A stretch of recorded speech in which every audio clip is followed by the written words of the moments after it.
Lo que es la palabra de Dios y sobre todo la historia de esa mujer, Elena de White. Un profeta es una persona que Dios coge para transmitir su propósito. Luego de a la edad de 9 años, 1837, ella recibe una pedrada y como fruto de esa pedrada quedó en cama unas cuantas semanas y eso fue tan delicado que no pudo seguir estudiando. Une a este movimiento, el movimiento milerita, y termina fuera de su iglesia metodista por unirse a este movimiento por lo que estaba proclamando. Para ese entonces se estaba proclamando la venida de Cristo para 1844. Entonces, a ella unirse a ese movimiento,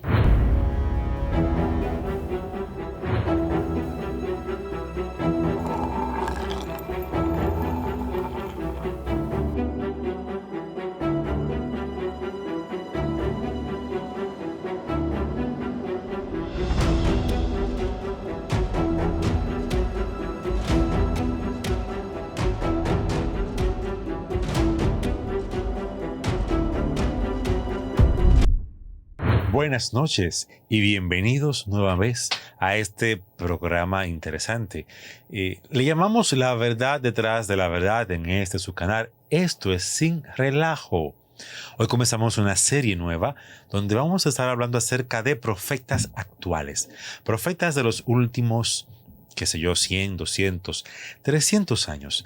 Y esta vez hemos traído a un invitado que ya ustedes conocen, que ya ha participado con nosotros y nos va a hablar acerca de la profetisa del pueblo adventista, o como se le conoce, la señora White. Con nosotros esta vez nos acompaña nueva vez Nelson Cuarto Ángel. Bienvenido, Nelson. Muchas gracias, Rubén. Para mí es un placer una vez más estar aquí con ustedes para así dar a conocer lo que es la palabra de Dios y sobre todo la historia de esa mujer, Elena de White. Yo quiero comenzar preguntando, Ángel, ¿qué es un profeta? Un profeta es una persona que Dios coge para transmitir su propósito. Por lo general, los profetas tienen la particularidad que Dios lo levanta en momentos cuando hay apostasía y el ministerio está caído. Tú podrás notar, por ejemplo, cuando Dios levanta al profeta Elías, por ejemplo, Elías surge a la escena en un momento cuando el ministerio está en apostasía. Tú puedes ver Juan el Bautista, cuando surge en escena el ministerio tiene una serie de normas y principios que ya no están en armonía con los principios del cielo. Y así sucesivamente. Si te pones a analizar cada profeta, Dios lo levanta, lo llama en un momento cuando hay crisis nacional o apostasía, espiritualmente hablando. Tomando eso en cuenta, entonces tengo dos preguntas en una. ¿En qué época es levantada Elena de White y qué pasaba en ese momento que se necesitaba a un profeta? Muy bien. Dice la palabra de Dios que un pueblo sin profecía es disipado. Es como decir sin profeta. Para ese entonces existía lo que era el mundo protestante, el cristianismo, y en sí no tenían profeta. Pero sucede lo siguiente: cuando Elena White entra como profeta, Elena White viene entrando como profeta a partir de 1844. 1844. Correcto, sí. ¿Qué ocurría en esa época especial que hacía que Elena se pudiera desarrollar y fuera aceptada como profeta? Muy buena la pregunta. Mira, primeramente, mira cómo entra Elena White en la historia de lo que es el adventismo. Porque estamos hablando de Elena White, profeta de verdad, del adventismo. Resulta ser que Elena White nace en 1827 de una familia humilde, Roberto y Eunice Harmon. Luego de a la edad de 9 años, 1837, ella recibe una pedrada y como fruto de esa pedrada quedó en cama unas cuantas semanas y eso fue tan delicado que no pudo seguir estudiando.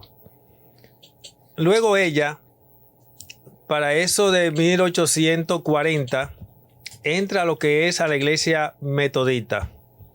Y entre el año 1840 y 42 surgió un movimiento llamado el movimiento Millerita. Ella se une a este movimiento, el movimiento Millerita, y termina fuera de su iglesia metodista por unirse a este movimiento por lo que estaba proclamando. Para ese entonces se estaba proclamando la venida de Cristo para 1844. Entonces, a ella unirse a ese movimiento, ella termina fuera de su iglesia. Ahora, ¿qué sucede? Cuando ella entra, ahora que está en este movimiento, se presenta una crisis. ¿Cuál fue la crisis que se presentó? Este movimiento había puesto ellos presentaban que para 1844 iba a venir Cristo, fundamentado en lo que es la interpretación de la profecía de los 2300 días.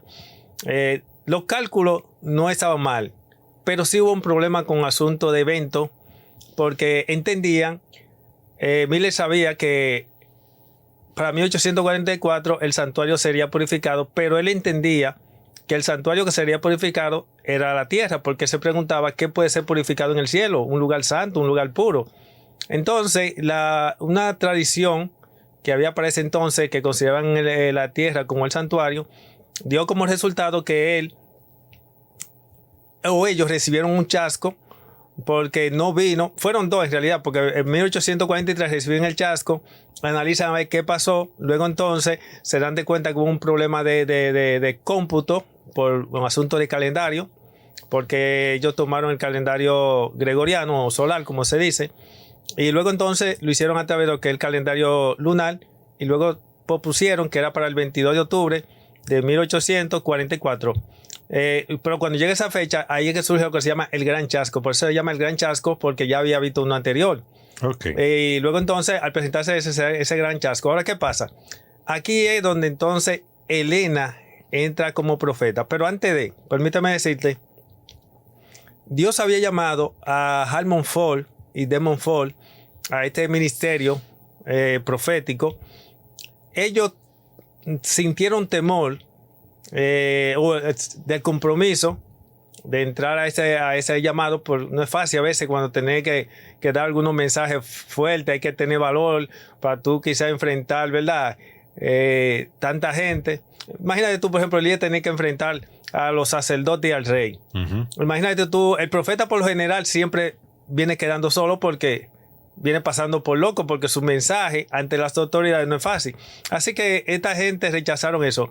Dios, al ver que Harrison Fall y Demon Fall habían rechazado el llamado y el privilegio profético, entonces Dios viene para dar a conocer que él no depende de nadie, tomó una persona menos que esa persona. Por eso se destaca la descripción de Ellen White, quién Dios toma para este servicio. ¿Por qué menos? ¿Perdón? ¿Por qué menos? Sí, porque, pues muy buena. Tú sabes que por lo general, tú notas que los profetas son hombres. Sí, mayormente son hombres. Tú podrás ver excepciones. Débora, pues si tú miras a Débora es a los tiempos de los jueces, donde cada cual hacía lo que bien le parecía. No había ministerio, estaba caído, no había hombre disponible. Dios siempre se destaca por vía de los hombres. Entonces Dios, para dar a conocer que no dependía de ellos, tomar el NY, yo lo veo como una galleta sin mano para estos hombres. Para dar a conocer, yo no dependo de ustedes, yo soy Dios y yo obro con quien yo quiera. Por eso vemos que Dios toma a una persona con esta característica como el NY, una muchacha que es desechada por los centros educativos, por la pedrada que había recibido, que ya la descalificaba para una persona útil, vamos a decirlo así, para la sociedad. Imagínate una persona que no estudia, que no, vamos a decir, demente, verla así de esa manera, aunque realmente no era demente. Entonces, cuando entra en 1844, 6 semanas después del chasco, es donde Elena White recibe su primera visión, donde empieza a ver el sendero adventista, y entonces a partir de ahí comienzan a recibir respuestas del por qué el chasco. ¿Por qué características ¿Qué características tendría Elena que la convertirían en profeta y no una persona que debido a su situación física de salud mental pudiera estar teniendo alucinaciones? O sea, ¿qué características puede tener Elena que diríamos, o sea, lo de ella no son alucinaciones esquizofrénicas, sino que es Dios que le está hablando? Muy bien. Mira qué sucede. Cuando ella empieza a recibir las visiones, ella habla de cosas, presenta cosas que son coherentes.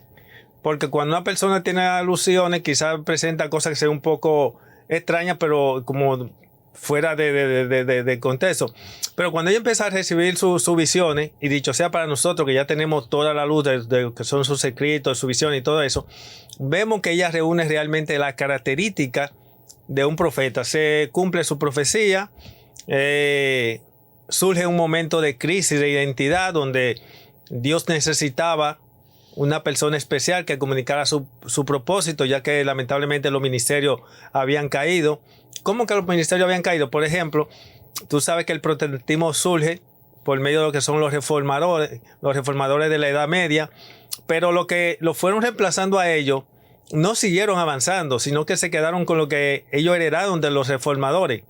Al ellos no seguir avanzando, Dios necesitaba continuar transmitiendo sus verdades. Entonces, bajo ese contexto, Dios levanta a Miller con el mensaje del juicio. Luego entonces va introduciendo a lo que es el N.Y., como ya te mencioné, que cuando ocurre el Chaco, entonces ella comienza su servicio profético.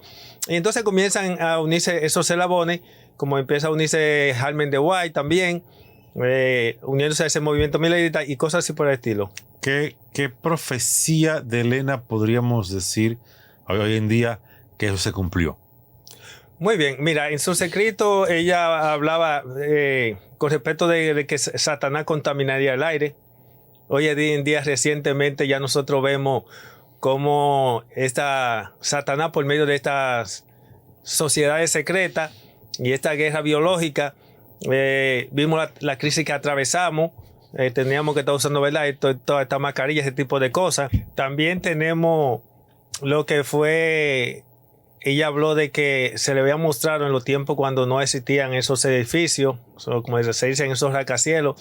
Ella se le presentó, por ejemplo, ese hecho ocurrido de la Torre Gemela. Ya eso estaba profetizado por sus escritos, entre otras profecías que todavía no se han cumplido, pero como la pregunta fue ¿qué profecías se han cumplido? Te mencioné por lo menos estos dos con respecto a lo que tenía que ver de manera, vamos a decir, eterna. Porque tenemos la que son las profecías internas que tiene que ver con la iglesia en sí.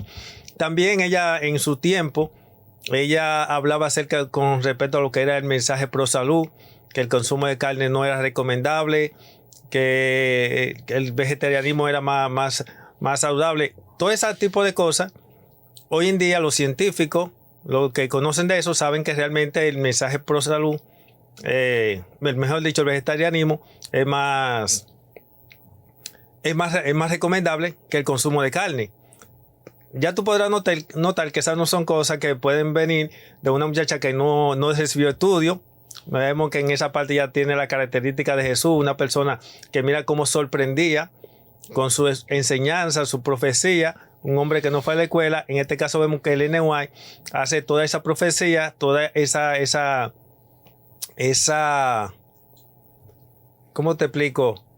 Toda esa verdad, vamos a decirlo así, no podía ser de una persona que tuviera, porque hoy en día la ciencia comprueba ese tipo de cosas. También de manera interna, ella profetizó también de que la iglesia, después de su muerte, le dijo a nuestros hijos pastores, realizaría grandes cambios. Nosotros, los de esta generación, vemos que, especialmente que somos adventistas de guardia vieja, sabemos que el adventismo de hoy en día no es el adventismo de antes. Entonces vemos que su profecía se fue cumpliendo al pie de la letra. Por eso te hablo que ella tiene profecía interna y eterna.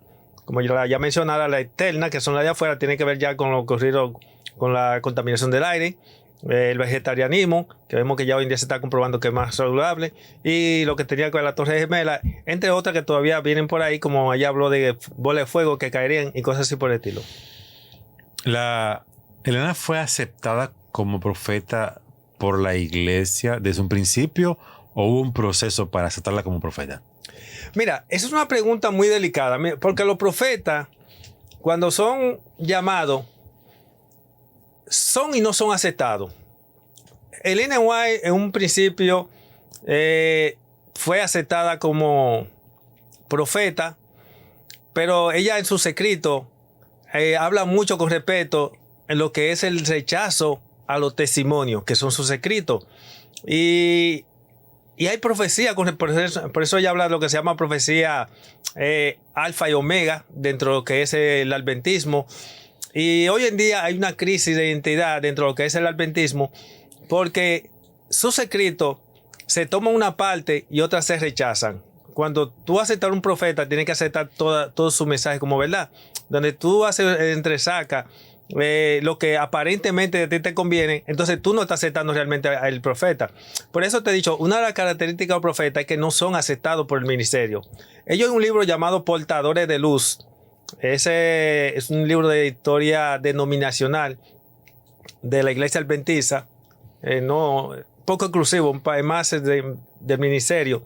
Pero ese libro Portadores de Luz presenta un caso de Elena de White, donde a ella primeramente tenía acceso a predicar en cualquier púlpito, pero hubo un momento cuando se dio la crisis de 1888, que es muy famoso, el rechazo del mensaje de Cristo nuestra justicia.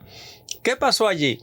En una ocasión, ahí aparece en ese libro Portadores de Luz, donde dice que en una ocasión ella va a predicar y un anciano le dice, ¿qué usted quiere?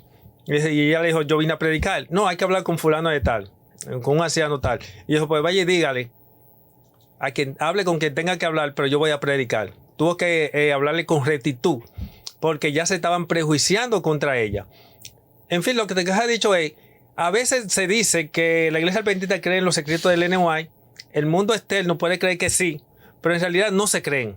De una manera de pantalla sí, pero realmente no se cumpliría, porque a verlo así, permíteme decirte, la iglesia no estuviera en la condición espiritual en que está, ni tampoco yo creo que la iglesia estuviera en este tiempo aquí en la tierra, si se hubiese seguido al pie de la letra su consejo.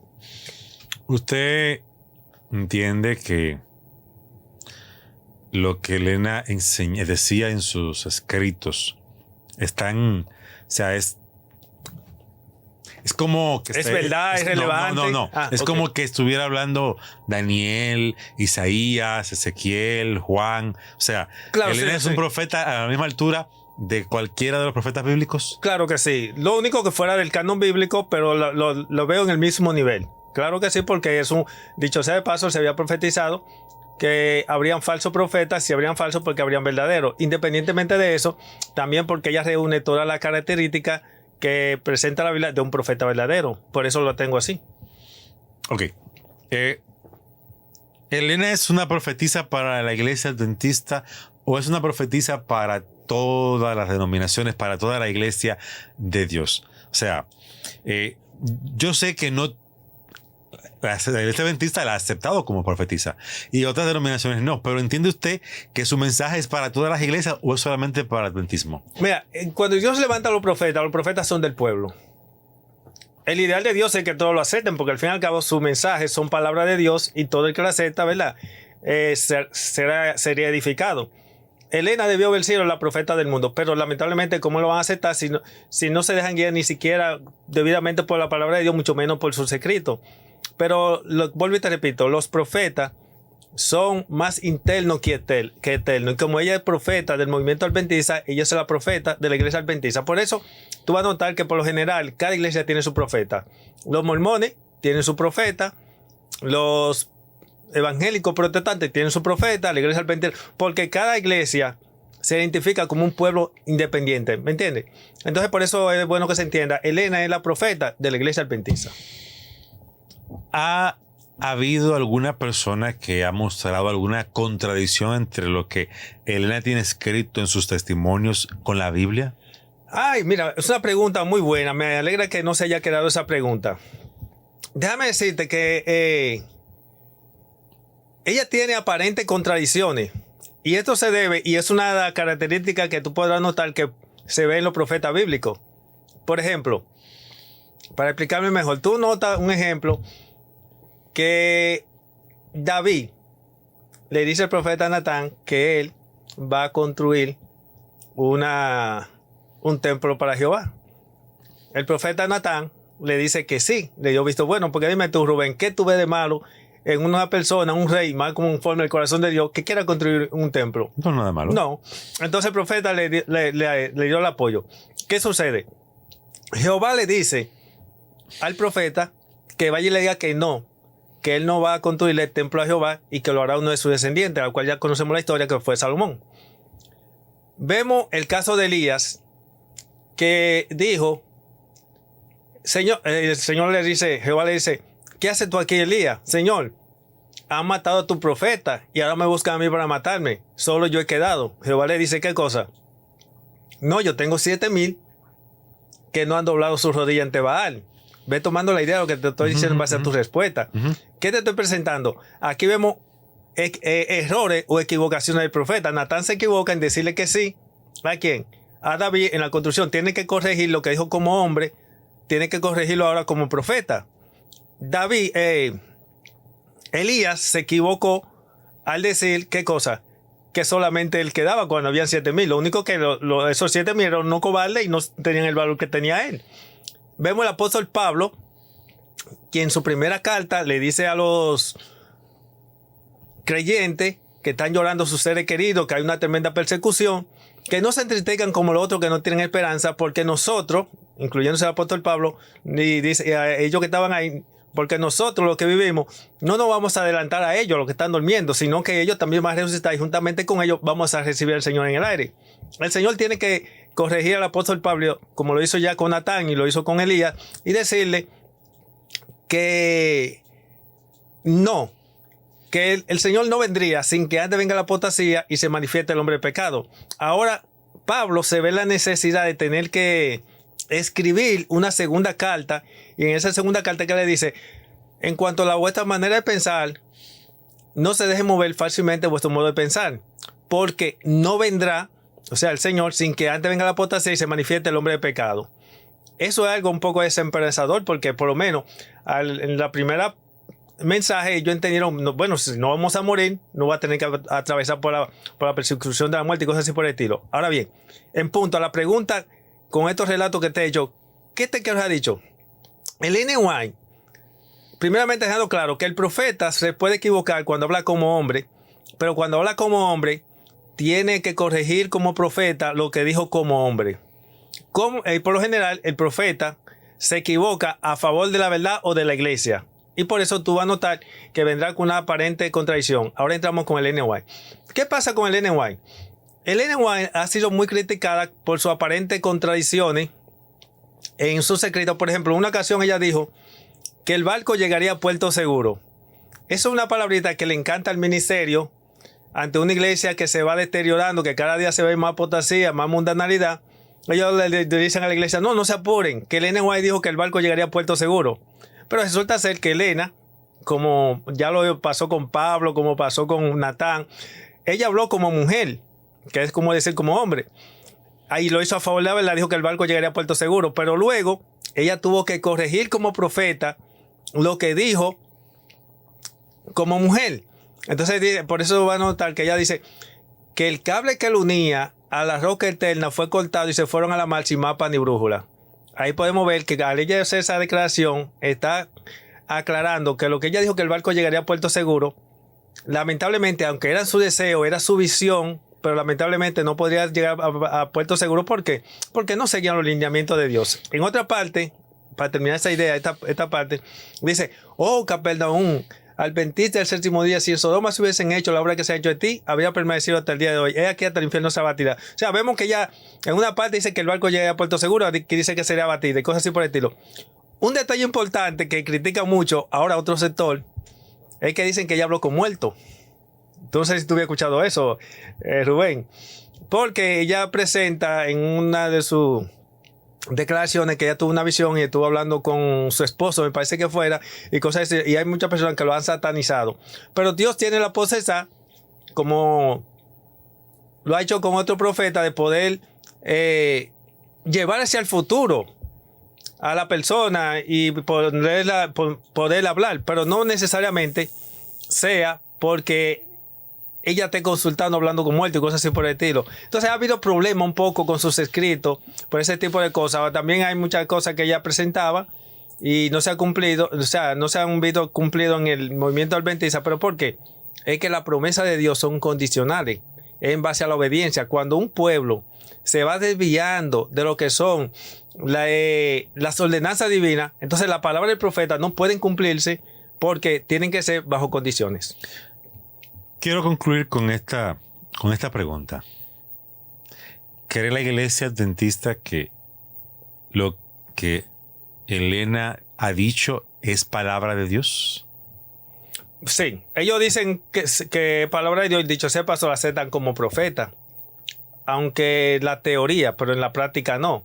Entonces, hablando en términos general, sí, la iglesia dice que la Elena White es la profeta de su pueblo y nosotros la reconocemos como profeta, aunque en la práctica realmente no sea así por aceptarse parte de sus escritos y otra parte se rechaza, lo que no van muy de acorde con la represión del ministerio y cosas así por el estilo.